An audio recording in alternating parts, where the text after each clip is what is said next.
everyone, today's story is An Extraordinary Egg by Leo Leone.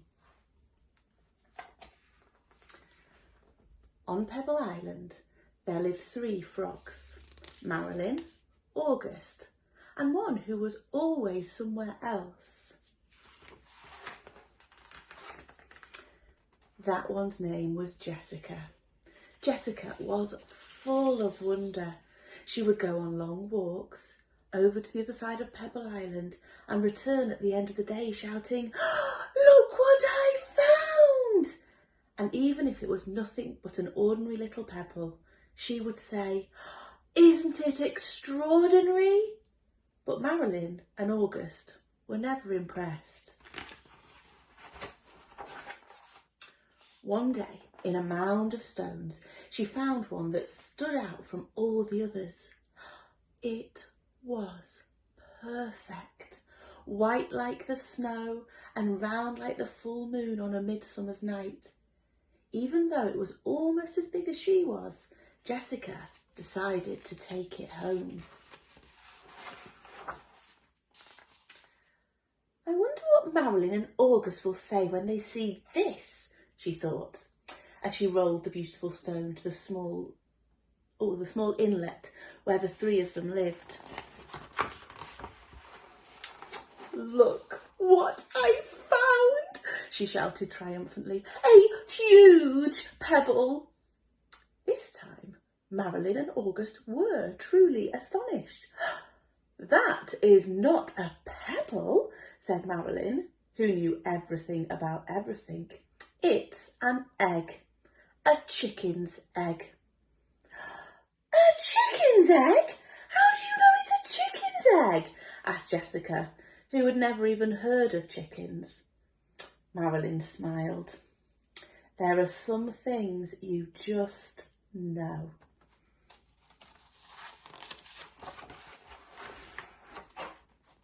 A few days later, the frogs heard a strange noise coming from the egg. They watched in amazement as the egg cracked and out crawled a long, scaly creature that walked on 4 legs. "See?" exclaimed Marilyn. "I was right. It's a chicken." "A chicken?" they all shouted. The chicken took a deep breath, grunted, gave each of the astonished frogs a look, and in a small, raspy voice said, "Where is the water?" "Straight ahead!" the frogs cried out excitedly.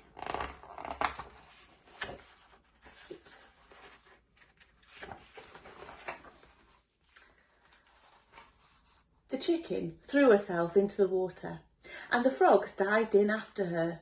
To their surprise, the chicken was a good swimmer, and fast too, and she showed them new ways to float and paddle.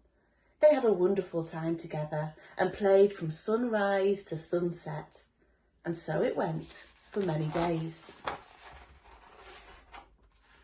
Then one day, when Jessica was somewhere else, August and Marilyn saw a commotion in the water below them.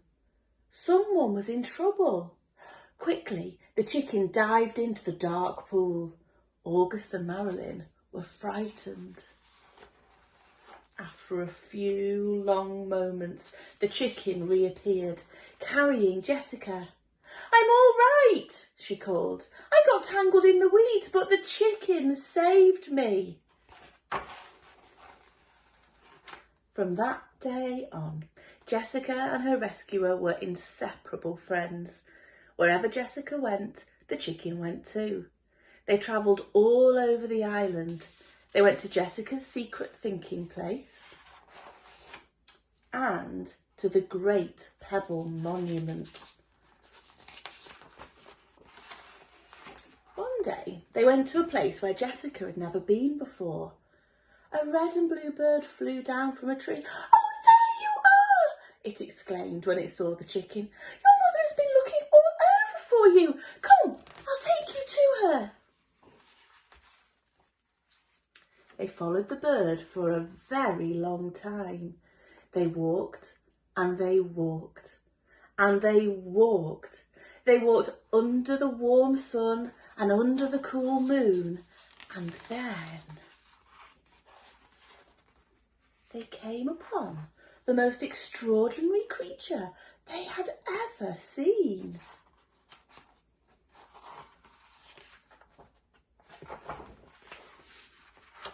It was asleep, but when it heard the little chicken shout, "Mother!" it slowly opened one eye, smiled an enormous smile, and in a voice as gentle as the whispering grass said, "Come here, my sweet little alligator." And the little chicken climbed happily onto her mother's nose. "Now it's time for me to go," said Jessica. "I'll miss you very much, little chicken. Come and visit us soon, and bring your mother too." Jessica could